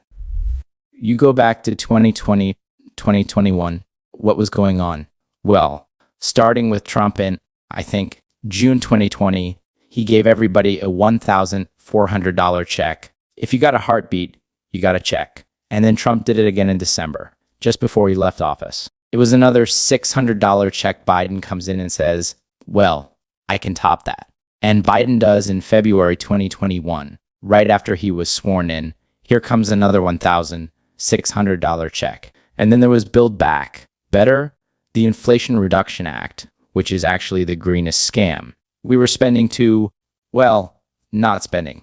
We were running deficits of $2 trillion a year for about 4 or 5 years. The total spending was higher than that. But the deficit alone was about $2 trillion. A no Nancy Pelosi handing out money. Well, the Americans got used to that. Thanks for the check. And then there was a deferment on student loans. You didn't have to pay your student loans for about at least 2 years, maybe a little bit longer. And then when people got those checks, they saved a lot of it. So what happened in 2023? People drew down their savings. The savings rate got really low, like 3%. It was up around 13% during the pandemic. It's about a little over 3%, 3.5% right now, which is low. They spent the savings they had, they didn't make new savings, and then they turned to the credit cards and ran up their credit card balances. Well, that feels good for a while. But then if you're paying the minimum and rolling over the balance and you're at your limit, your credit limit is used up and the interest rates are 20%. Some of them are 28%. You're going to double that balance in 3 years. If you're like, I'll just pay the minimum this month and I'll figure it out, your balance is going up because the interest is compounding faster than you're paying it down at 5%. So people are tapped down on their credit cards. They've used up their savings. They're getting into a deeper hole because the interest is compounding faster than they can pay off the credit cards, and they're just backing away. And it's showing up in things like gasoline consumption. It's way down. Gasoline is what economists call the demand for gasoline is what economists call inelastic, meaning you just have to buy it no matter what the price is. You got to take the kids to school or get to work or go shut whatever it is. You're just going to buy the gasoline, even if you don't like the price. By the way, lately price has been coming down a little bit, which is another. That sounds good, but it's actually a bad sign because it's disinflationary, which kind of leans in the direction of a recession. But for gasoline consumption to drop, forgetting about the price, that means people are not driving. They're not going on vacation. They're not doing road trips. They're not driving any more than they have to.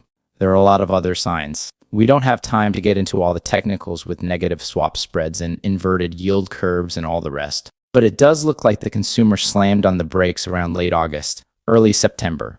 The fourth quarter could be a disaster. The stock market is starting to wake up to that fact. So I would say it's a pretty simple recommendation, Matt. Reduce your expenses. If one of our supply chains or one of another country's supply chains that we rely on collapse, it could cause an unprecedented economic super collapse on a global scale.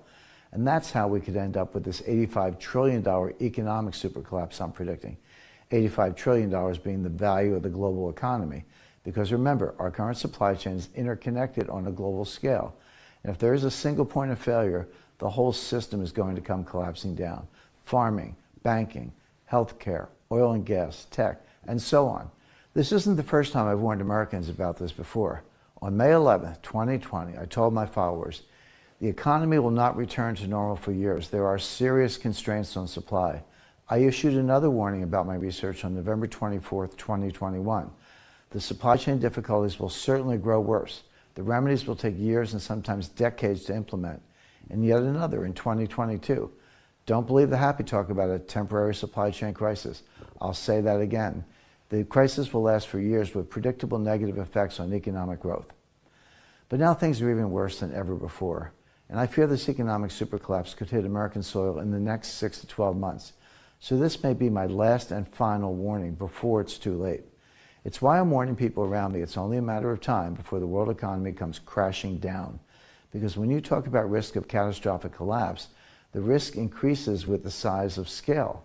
Look, whether you decide to listen to me today about how to prepare, whether or not you decide to get access to the information in this envelope, that's up to you. It's a free country. You can do what you want. You can even pretend you never heard me tell you any of this. But just know, Joe Biden certainly isn't going to come to your rescue. Take a look at this 9-second clip from the president. When do you think things will get back to normal? When do I think things will get back to normal? But my hope is by this time next year, we're going to be back to normal. That clip was taken over 18 months ago. It's up to you what you believe, but I can't bury my head in the sand and ignore all the facts, and the facts couldn't be more clear. So in just a moment, I'm going to explain how you can get access to this information inside the envelope as part of my super collapse preparation package.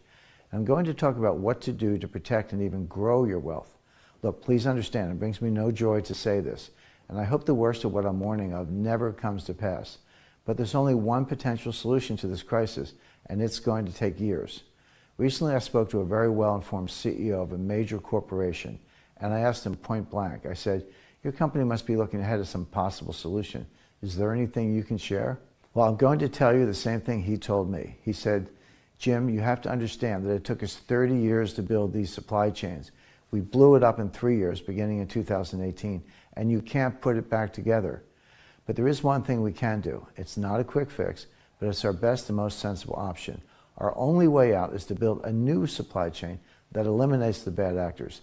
We can't continue to allow our enemies like China or Russia or Iran to threaten consumers here on American soil. As the Wall Street Journal wrote, Russia's lengthening war with Ukraine will lead to a near doubling of inflation rates in rich countries. It's why the New York Times wrote, this is what happens when globalization breaks down. And why Barron's wrote, secure U.S. supply chains with allies, and move out of China. Unfortunately, this solution could take years or even a decade to fully implement. And that CEO told me it will take at least 10 years to reconstruct the supply chains if we don't want to do it with China and globalization. But whether you realize it or not, that's the bet we're making as a nation. It's happening now. And when the dust settles, we're either going to have rolled out this new supply chain before worst case scenario happens, or we're going to face whatever lies ahead from this $85 trillion economic super collapse. Now, maybe you're wondering how bad things could really get. Let me answer that question with another question. Do you remember your life at the beginning of the pandemic? Despite all of our freedoms we all hold so dear, an unelected official with the ear of the president recommended immediate lockdowns. And suddenly we heard demands like shelter in place or stay at home, backed up by the threat of arrest. Large swaths of the economy ground to a halt. Looting took over our towns and cities. Because so many businesses were shut down, people were emboldened to take to the streets. But if most Americans don't have access to enough food, water, or other necessary supplies, do you really believe our streets and our businesses won't see more violence? It's why gun sales keep hitting all-time highs as more and more Americans prepare for whatever lies ahead. And while I hope the worst of what I'm warning in my urgent new book never comes to pass, I don't suggest you rely on hope to protect yourself and your family. I'm certainly not. Here's how I'm ensuring my family's well-being. First, I would suggest stocking up on essentials, just like I've done. I have a fully finished area in the basement of one of my properties, the address of which I keep totally private. It provides me with a warehousing area for months' worth of canned foods and other non-perishable provisions. That's important. Don't stop with a 3-day supply like the CDC recommends. Make sure you have enough water, basic food, and toiletries to last at least 3 months. And keep them in a safe area where they can sit without damage or spoiling. I would also recommend buying several large capacity freezers. I already have 3 and I may continue purchasing more. If you have the means, consider installing alternate energy solutions in case of a worst case scenario. I've already installed the largest non-commercial solar power system in New England on my property. If you can, have alternative sources of power generation on your property. I've also dug 3 wells, planted abundant gardens, and built a significant greenhouse. But whatever you decide, do recognize that none of it will matter if you're not getting accurate information about what to expect in the coming days. Like I said, to be able to make the right decisions during a crisis, you need to lean on someone. So if that's not me, you should find another well-connected person you can trust, ideally someone who's previously held a position of power in our government. But if you want to learn what's inside this envelope and see what I know, right now is your chance. See, I've gone ahead and published this information I'm holding here in this envelope inside my newest book. It has brand new proof of the unfolding situation and inside-level details on how it will play out. Urgent Preparation Report number 1. Buy this asset after securing your family's food and energy. As the economy collapses and the shelves are bare, the government will respond by printing even more money. When it does, the value of the dollar will be destroyed through inflation. But 5,000 years of history proves that one item, gold, outlasts every other currency as a form of money. And I believe that the economic collapse occurring right now will send gold skyrocketing over the next 6 months. That's why I'll send you my urgent report called The Perfect Physical Gold Portfolio. Everything you need to know about buying the right kind of physical gold as part of my super collapse preparation package. You'll find everything you need to know about investing in gold before the price blasts through the ceiling, including, is gold safe to invest in? How much should I invest in precious metals? What metals should I buy and what should I avoid? What are the best places to buy gold and other precious metals? What are the safest ways to store gold to avoid theft or government confiscation? And much more. Plus, I'll also send you Urgent Preparation Report number 2, my Biden Bucks Protection Plan. I haven't mentioned it yet, but during my research, I came across a troubling executive order that President Biden just signed.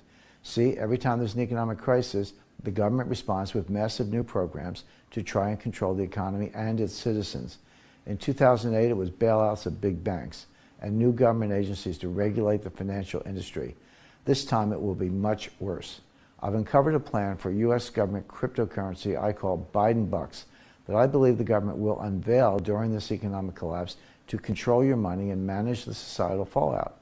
By the time this program is announced, it will be nearly impossible for everyday Americans like you to protect their wealth and keep their privacy, which is why I've created another urgent report to get you prepared ahead of time. Inside this new report, you'll get step-by-step details on what these Biden Bucks are. why they'll be used during this collapse, and how to outsmart this sinister program by creating 1. An off-the-grid fortune. Secure $1.1 million in wealth inside a soda can safe. 2. Saving your freedoms. Have liquidity and spendable wealth without using Biden bucks. And 3. Growing your personal wealth. You'll get possible investment upside as events unfold. And 4. Ensuring you maintain your wealth regardless of external conditions. Building your own off-the-grid portfolio now will protect you from the government surveillance state coming during the economic supercollapse. Biden bucks testing is underway. The digital dollar could be rolled out soon. Before it's too late, make sure to protect yourself and your retirement savings. You'll find everything you need in this urgent report as part of my super collapse preparation package. But that's not all, because you'll also get urgent preparation report number 3. Secure this secret off-the-grid asset. You see, I've learned of another little appreciated asset that's a liquid form of wealth. It can't be tracked or traced. It's completely legal and easy to find if you know where to look. Over time, its value has steadily grown, but very few people know anything about its investment potential. You're about to be one of the few. I believe you must include this secret asset in any off-the-grid portfolio.